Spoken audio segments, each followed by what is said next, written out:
This is O. O. O is a two-faced sound.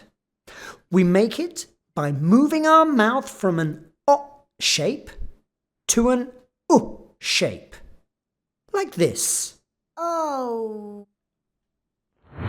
O goes into words like boat, snow, row, coat, robot, and ghost. O doesn't have one favourite letter. Instead, it has three.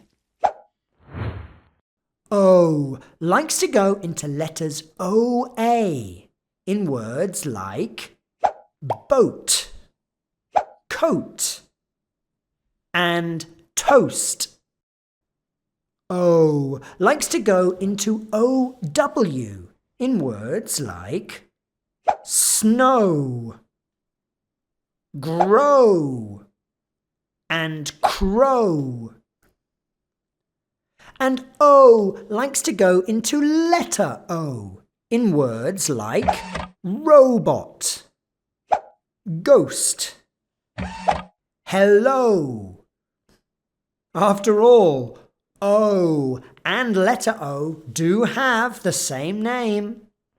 There are some other letters that we can see O go into, but OA, OW, and O are always its favourites.